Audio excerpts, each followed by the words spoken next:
Les pido que por favor oremos para encomendarnos al Señor, para que nos dé sabiduría para entender su palabra y nos guíe.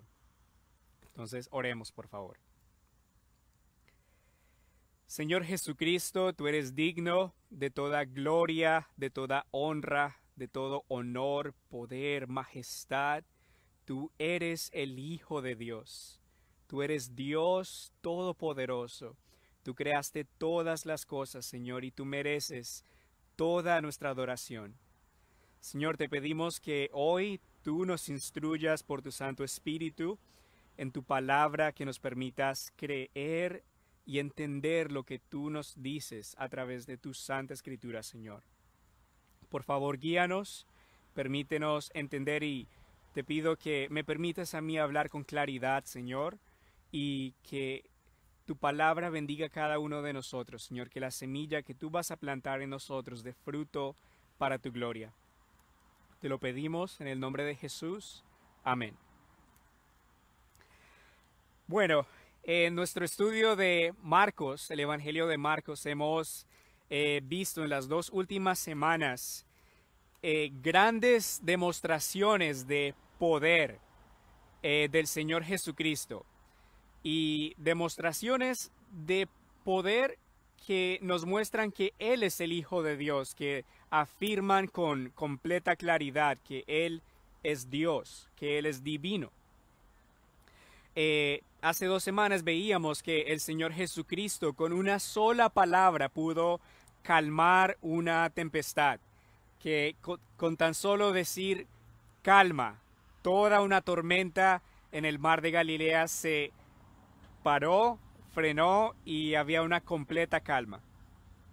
También vimos la semana pasada que el Señor Jesús con tan solo una orden expulsó a una legión de demonios, a más de 2,000 demonios, de un hombre que había estado poseído y atormentado por estos demonios. Vemos que el Señor tiene un poder absoluto e inigualable sobre no solamente las cosas físicas, sino también espirituales. Y todo ello es demostración del mensaje principal de Marcos, que Marcos nos dice en el versículo 1 del capítulo 1, donde él dice, principio del Evangelio de Jesucristo, el Hijo de Dios. Y también aquel mensaje que es resumido en Juan 20:31, que todas estas cosas o obras del Señor Jesús se han escrito para que ustedes crean que Jesús es el Cristo, el Hijo de Dios, y para que al creer tengan vida en su nombre. Entonces todas estas obras, milagros, sirven para que creamos que Jesús es el Hijo de Dios, el Cristo. Hoy vamos a enfocarnos en 2 milagros muy grandes también, que nos van a mostrar el poder de Jesús sobre las enfermedades y el poder de Jesús sobre la muerte. Estas 2 cosas son tal vez aterradoras, tal vez desagradables. Nadie, por ejemplo, quiere lidiar con la muerte. Nadie quiere lidiar con una enfermedad grave. Pero vamos a ver que Jesucristo tiene poder más allá del pecado, de la muerte y de las enfermedades. Las enfermedades y la muerte no son parte del diseño original de Dios. En el principio, cuando Dios creó todas las cosas, no había muerte, no había enfermedad. Cuando Dios creó a Adán y creó a Eva, todo era perfecto. No había enfermedades. Adán y Eva vivían eternamente en perfecta comunión con Dios. Pero Génesis 2 nos dice que Dios le dio un mandamiento al hombre, que era que no debía comer del fruto del árbol del conocimiento del bien y del mal, porque el día que comiera de ese fruto, él moriría. Y por la desobediencia de Adán, que voluntariamente escogió comer de ese fruto, entró el pecado al mundo, y con el pecado entró la muerte y entraron las enfermedades. Cuando una persona nace, comienza a morir. Es irónico, pero así es. Comienza un proceso de degeneración en el que su cuerpo va a comenzar a decaer hasta el punto en el que todos vamos a tener que enfrentar la muerte algún día. Sin embargo, Jesucristo tiene el poder para deshacer los efectos del pecado y los efectos de la muerte. Jesucristo tiene el poder para destruir la muerte, para salvar y restaurar de las enfermedades. Vamos a ver el poder de Jesús hoy sobre las enfermedades y sobre la muerte.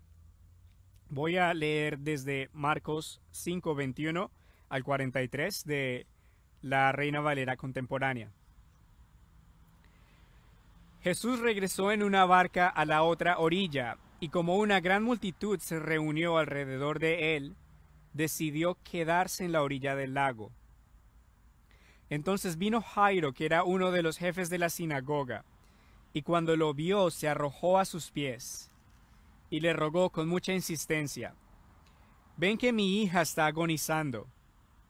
Pon tus manos sobre ella para que sane y siga con vida». Jesús se fue con él y una gran multitud lo seguía y lo apretujaba.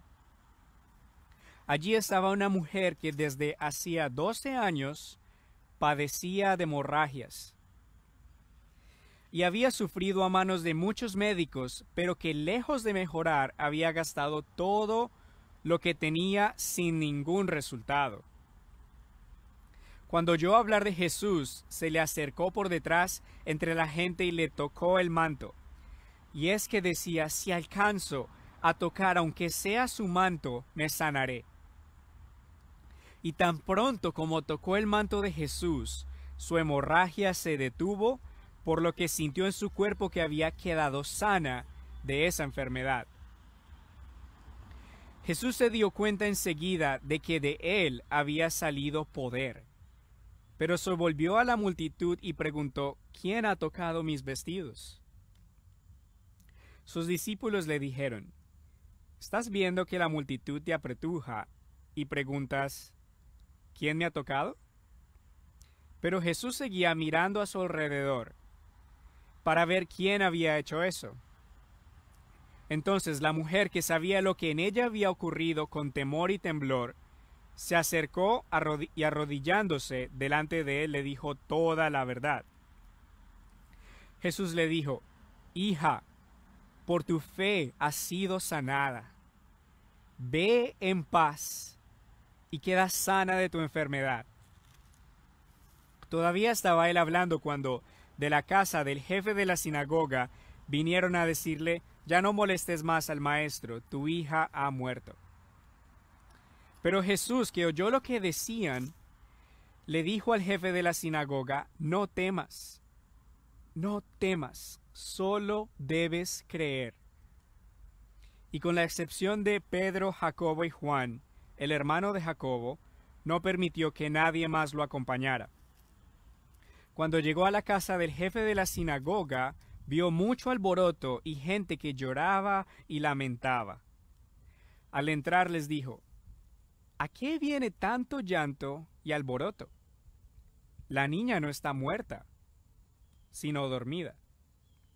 La gente se burlaba de él, pero él ordenó que todos salieran.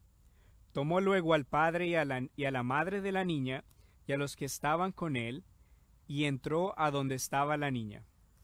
Jesús la tomó de la mano y le dijo: «Talita cumi», es decir: «A ti, niña, te digo, levántate». Enseguida la niña, que tenía 12 años, se levantó y comenzó a caminar, y la gente se quedó llena de asombro. Pero Jesús les insistió mucho que no dijeran a nadie lo que había ocurrido, y les mandó que dieran de comer a la niña.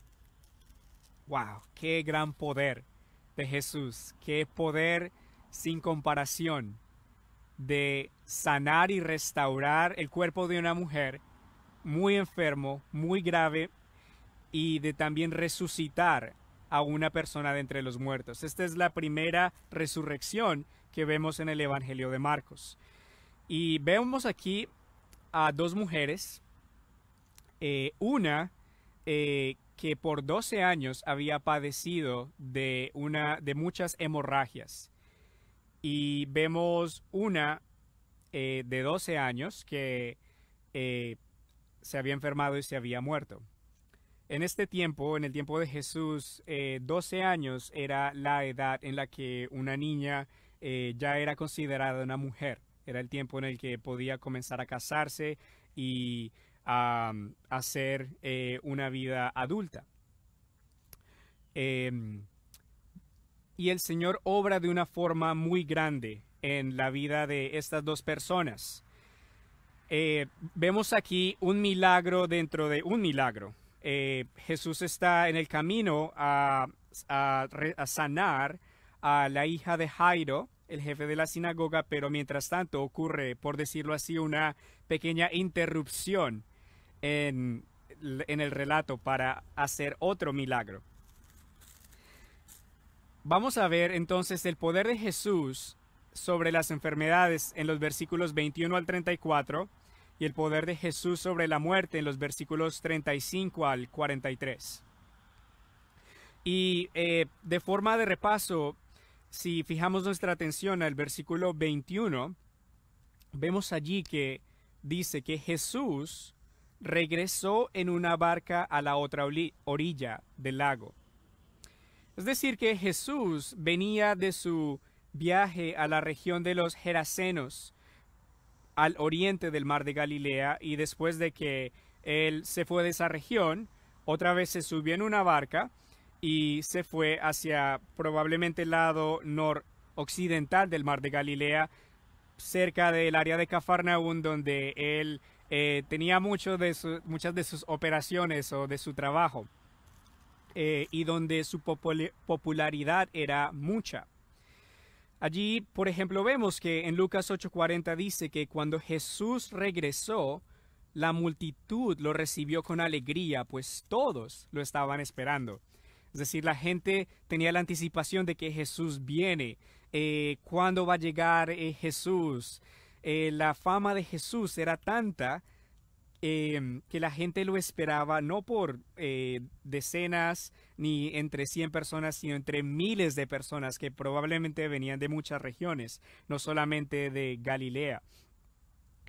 Muchos habían escuchado del poder de Jesús para sanar enfermos, para expulsar demonios, para limpiar leprosos. Yo me imagino esto como como una situación en la que tal vez hay un pequeño pueblo en una área montañosa donde no hay hospitales, donde no hay clínicas y donde hay mucha gente enferma y donde tal vez la gente se entera de que hay un médico que está sanando a la gente y que tampoco cobra. Yo me imagino una larga fila de gente buscando a ese doctor. Similarmente, habían muchos que estaban esperando a Jesús, probablemente trayéndole a sus enfermos. Y era tanta la gente, nos dice el versículo 21, que Jesús decidió quedarse en la orilla del lago, porque posiblemente lo podían apretujar. Era tanta la presión que podía causar tanta gente alrededor de él que él podría verse apretujado. Y en ese entonces viene un hombre llamado Jairo, que nos dice el versículo 22 que era uno de los jefes de la sinagoga. Y que cuando vio a Jesús, Jairo se arrojó o se postró a sus pies. Esa era una posición de humildad, de reverencia, y que mostraba la gran necesidad que Jairo tenía. Jairo le estaba rogando con mucha insistencia a Jesús que fuera a su casa, porque su hija estaba agonizando. Como un padre que ama a su hijo, él estaba muy dolido y triste porque su hija estaba muriendo. Un padre sufre mucho cuando un hijo sufre. Y Jairo quería que Jesús fuera a su casa y que Jesús pudiera poner su mano sobre esta niña para que la niña sanara y siguiera con vida. Y aquí hay algo muy importante que debemos notar.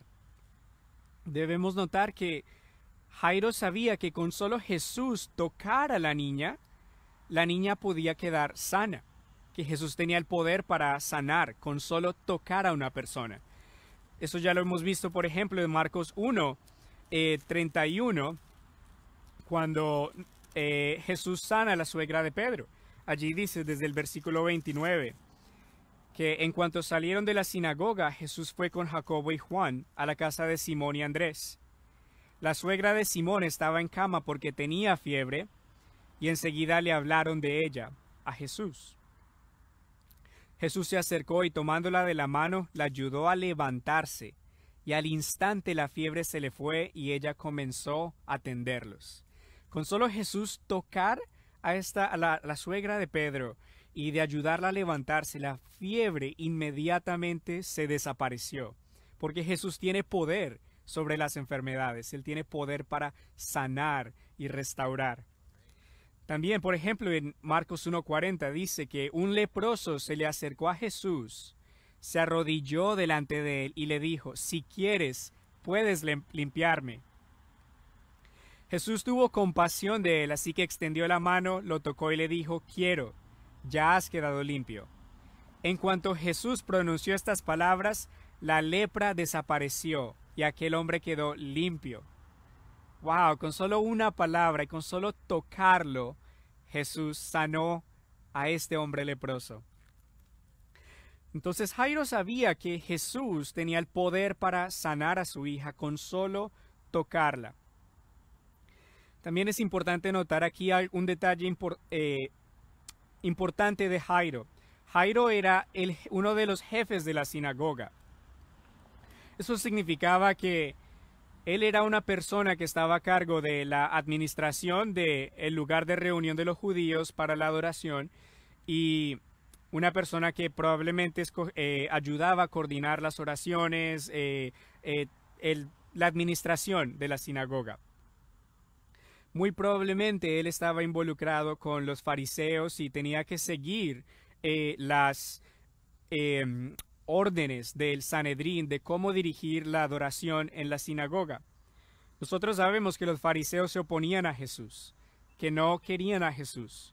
Pero este hombre, a pesar de tener que seguir las órdenes de estos líderes religiosos, quería seguir a Jesús o venía postrándose a Jesús porque sabía que Jesús tenía poder para sanar a su hija. Entonces Jairo tiene fe en que Jesús puede sanar a su hija y puede restaurarla de esa enfermedad. Mateo es aún más enfático, diciendo, Mateo capítulo 9, que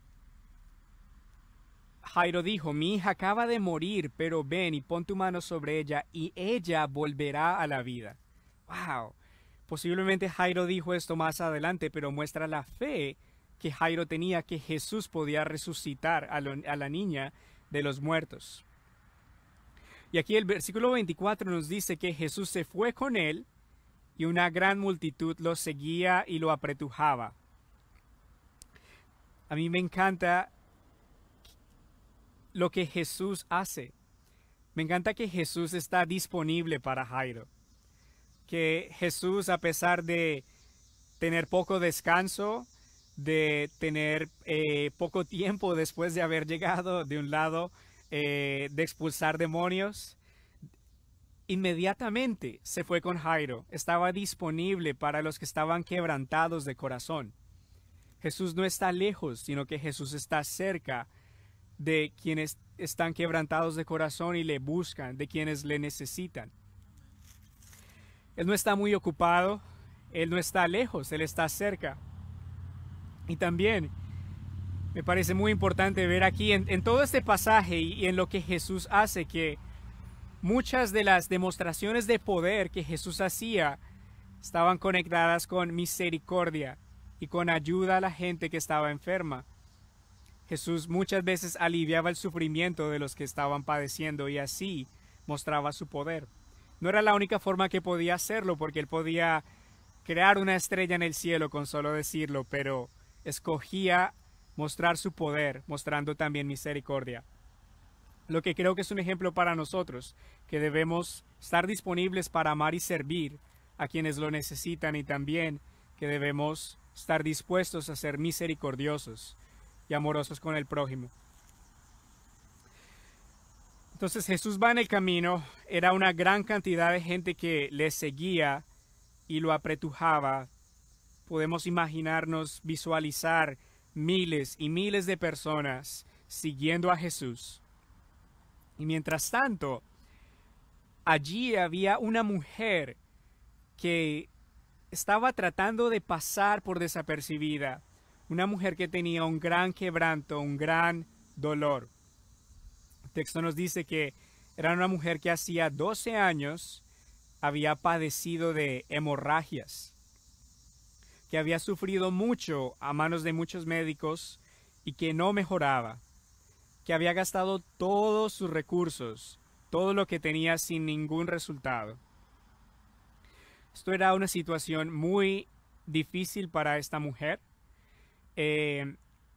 Su salud estaba probablemente muy debilitada porque no podía parar de sangrar. Ella probablemente tenía una hemorragia uterina y eso debía ser muy debilitante porque perdía sangre constantemente. Todo el dinero que tenía lo había gastado en doctores que no podían hacer nada por ella. Y también ella tenía que vivir con el rechazo de la sociedad, con el no poder entrar en el templo, con el no poder entrar en la sinagoga. Levítico 15, versículo 28, dice que la mujer que tenía ese un continuo flujo de sangre tenía que era considerada impura y tenía que ofrecer una ofrenda por su purificación. Pero el flujo de sangre de esta mujer continuaba, no paraba por 12 años. Es decir, que esta mujer estaba en una situación que no tenía salida. Ella estaba desesperada. Pero cuando oyó hablar de Jesús, se le acercó por detrás, sigilosamente, posiblemente cubriéndose. Ella pensó, Jesús tiene el poder para salvarme. Si yo tan solo lo toco, Él me podrá sanar.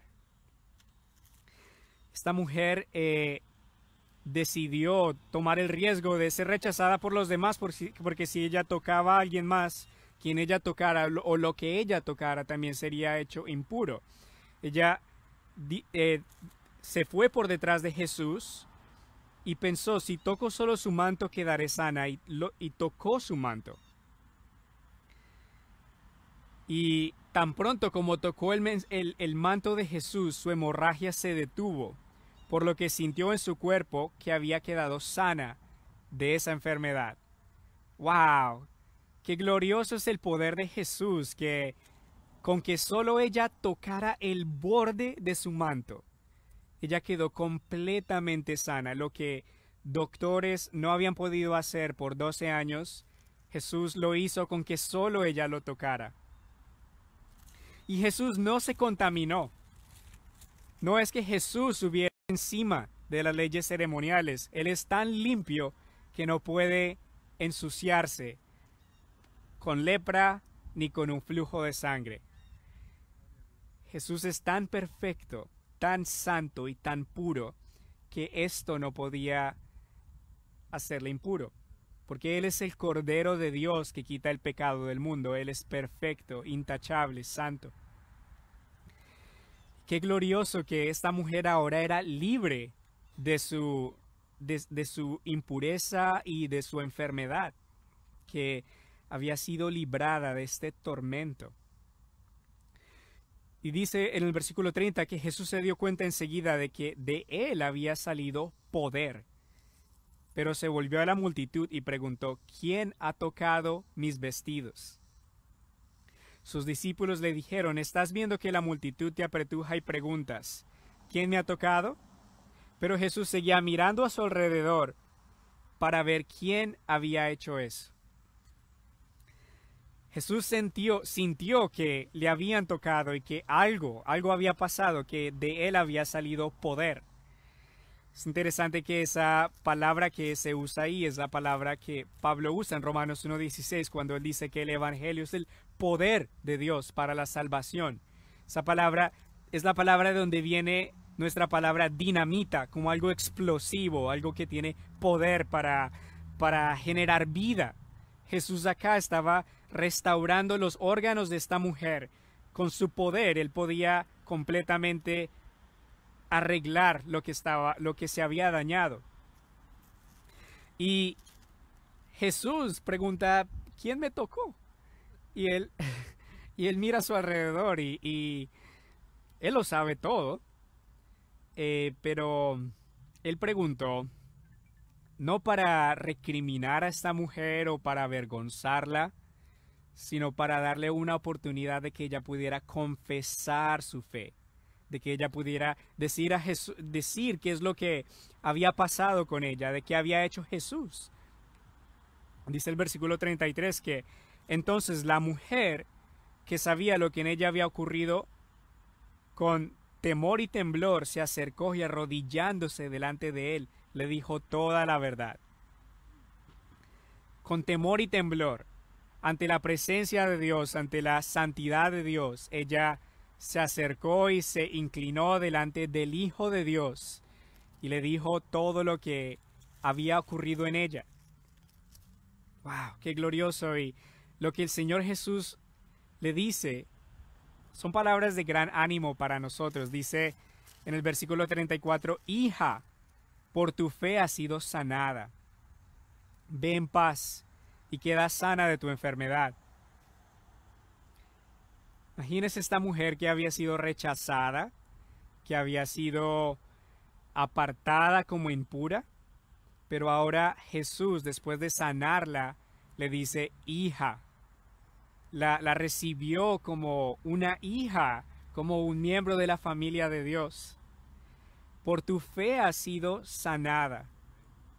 No que su fe hubiera sido lo que la sanó, sino que la fe fue el instrumento que Dios le dio a esta mujer para que ella confiara en quien tiene el poder para salvar y para sanar, que es Jesús. Por la fe que Dios le permitió poner en Jesús, ella fue sanada por la obra de Cristo. En Mateo 9 dice que por tu fe te ha salvado.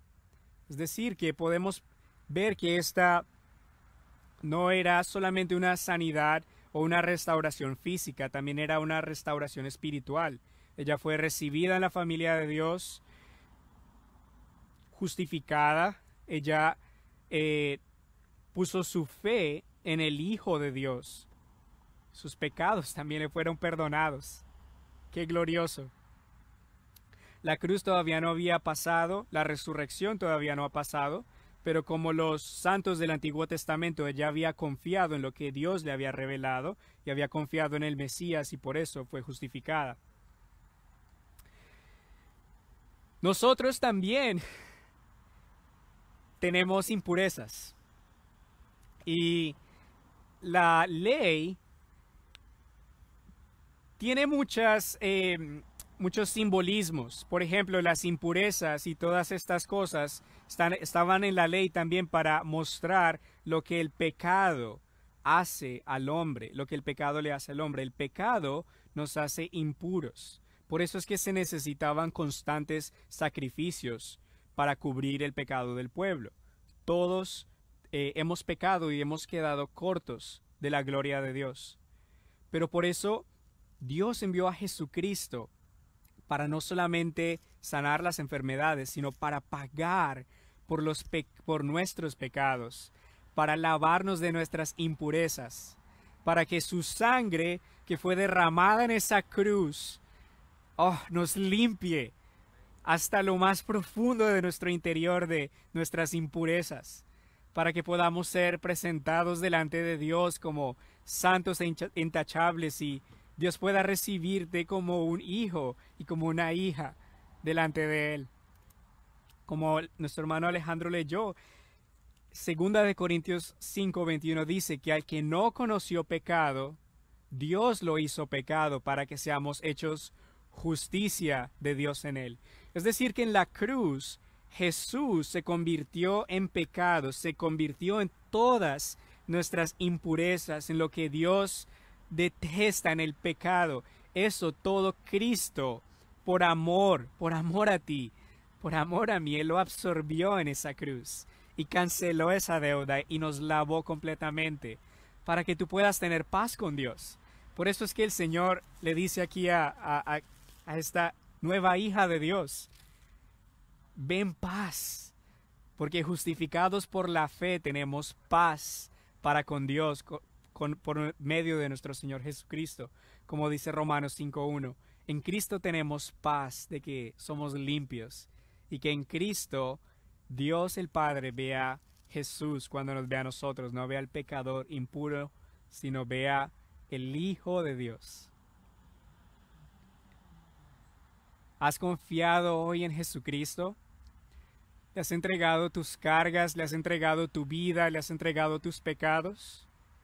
Este es el más glorioso y el mejor intercambio que te puedan ofrecer. Que todas tus culpas, todas tus fallas, el Señor Jesús las tome en tu lugar, las tome en la cruz y que Él te dé su justicia, te dé su perdón y que te reciba como un hijo de Dios. No hay mejor bendición, no hay mejor trato, no hay mejor intercambio. Y esto por amor. Lo único que debes hacer es creer. Debes creer en el Hijo de Dios y debes arrepentirte de tus pecados. Jesús es mejor que el pecado. Jesús es mejor que cualquier cosa que el mundo pueda ofrecer. Jesús es la verdad, el camino y la vida. En Él hay vida y salvación. Entonces hemos visto con completa claridad que Jesús tiene poder y autoridad sobre las enfermedades y que Él es tan santo y tan puro que no puede contaminarse por lepra ni por nada, ni por un flujo de sangre. Y de la misma forma vamos a ver que Él tampoco puede contaminarse por un cadáver, que Él tiene el poder también para resucitar a los muertos. ¡Wow! No hay nadie en la historia, en toda la historia de la humanidad, que tenga un poder como este. No hay absolutamente nadie que le llegue a lo más bajo de la planta de los pies a Jesús. Él tiene un poder como el de ningún otro, porque Él es Dios encarnado. Ahora Jesús va a mostrar su gran poder sobre la muerte.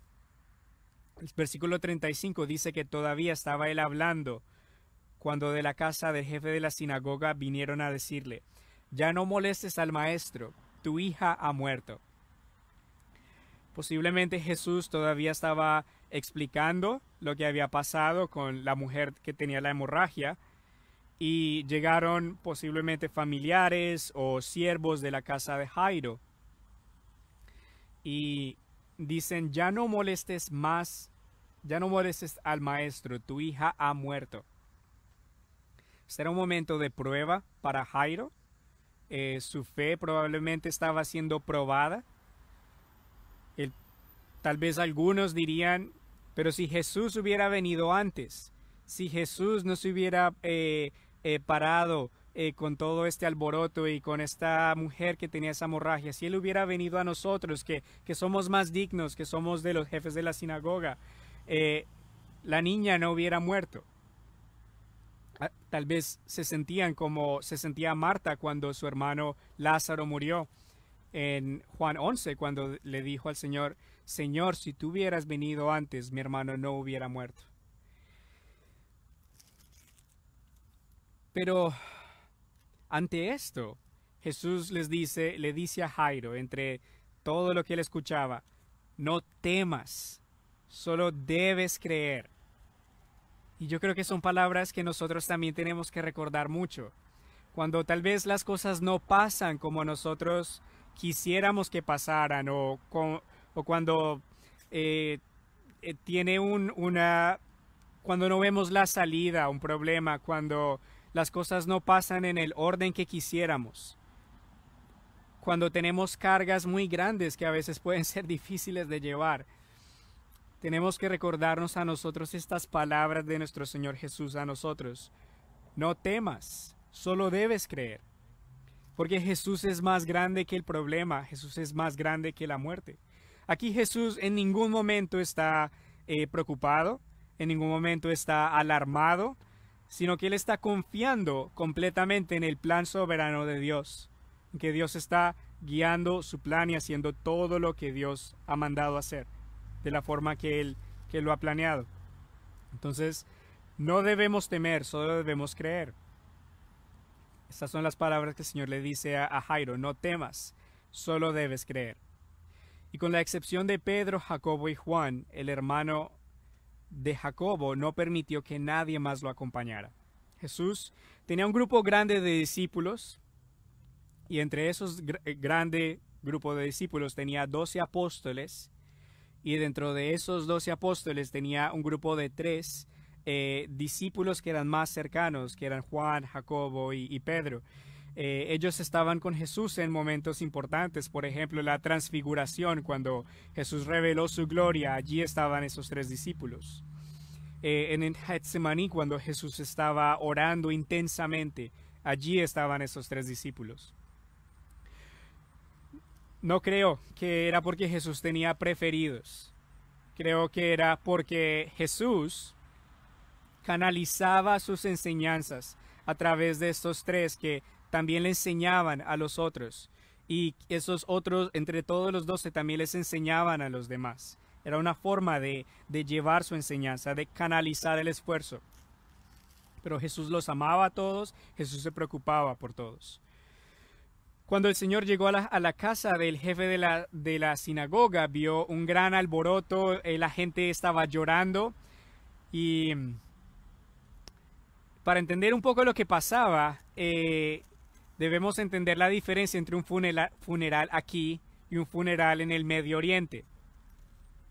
Acá un funeral es algo muy callado, sombrío, algo triste. Pero es solemne, la gente no hace mucho ruido.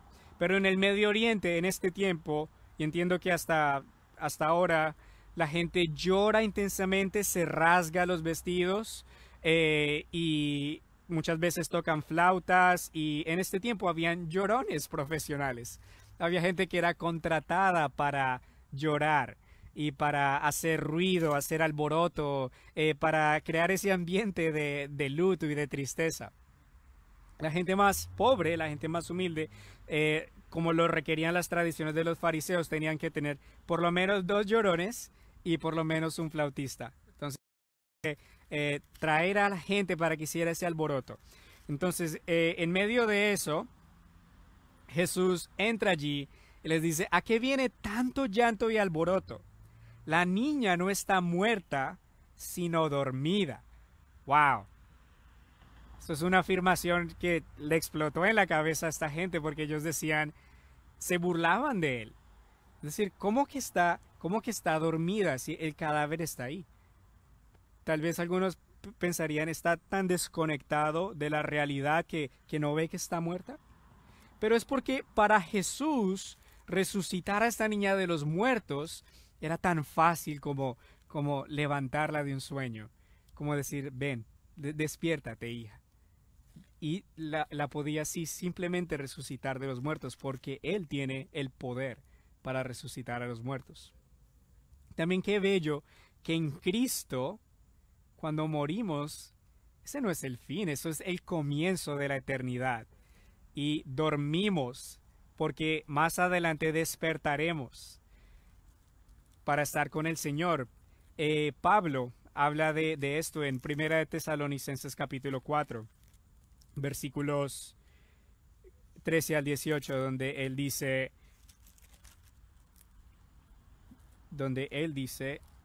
voy a leer de la versión Reina Valera del 60, que usa esa palabra dormido.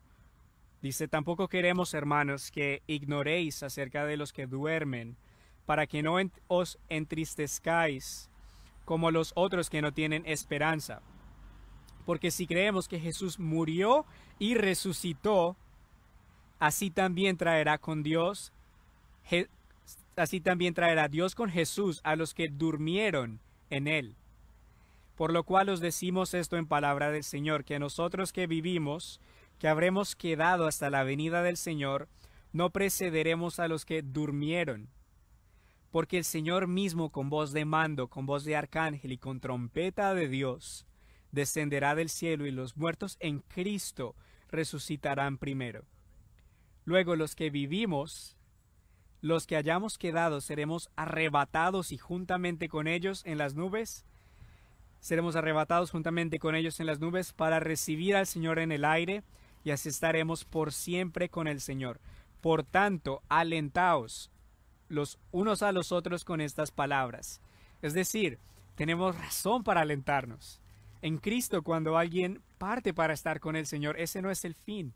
Ese hermano o esa hermana a quien amamos duerme, pero se levantará para estar con el Señor.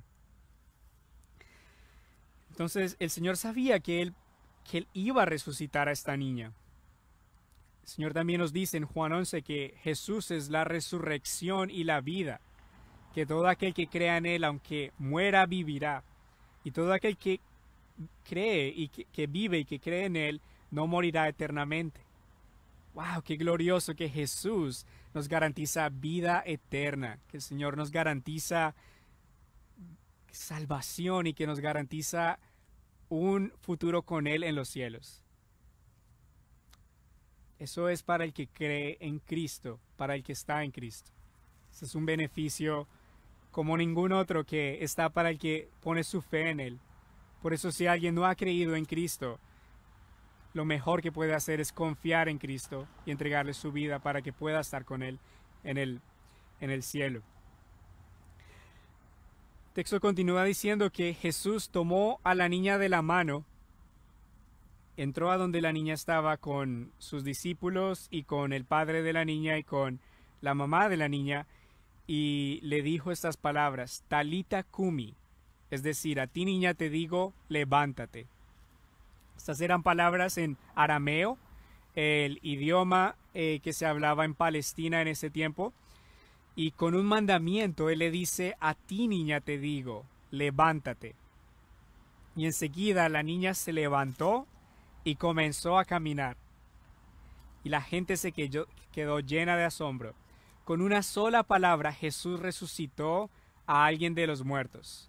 Él es el autor de la vida y Él pudo de nuevo dar vida a esta niña, resucitarla, darle una nueva vida. De la misma forma, nosotros en Cristo somos resucitados del pecado, de la muerte, de lo que nos separa de Dios.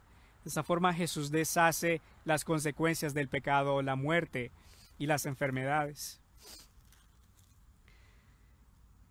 Aquí también vemos la ternura de Jesús, como, wow, qué compasión de tomar a esta niña y de abrazarla y de no alejarse de su cuerpo, sino de abrazarla y de levantarla y de respirar vida en ella de nuevo.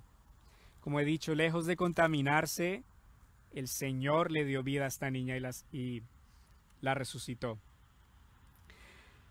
Ella tenía 12 años, se levantó, comenzó a caminar y yo creo que estaba muy feliz.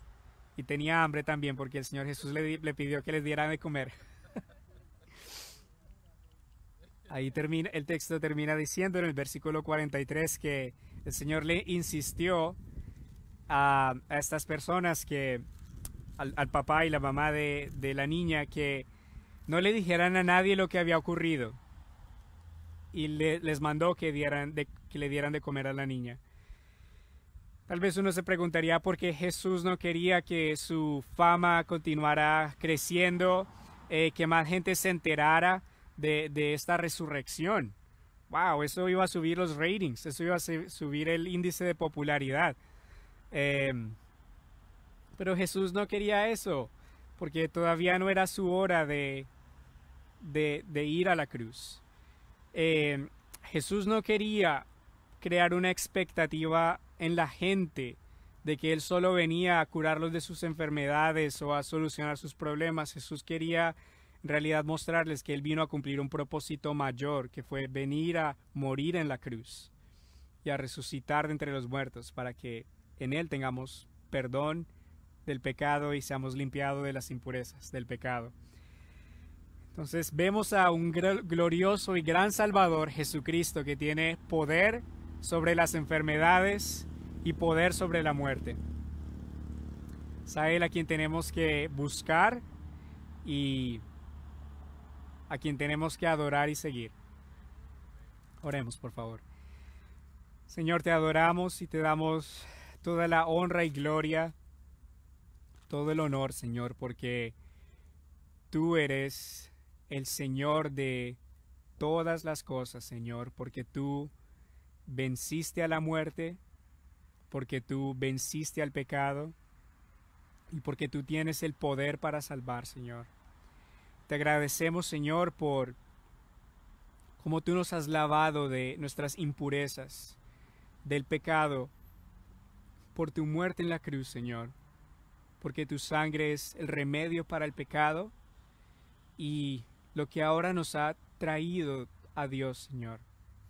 Gracias, Señor, por perdonarnos, por lavarnos y por tu gloriosa resurrección de entre los muertos, que también nos garantiza que nosotros también resucitaremos contigo, Señor, para vida eterna.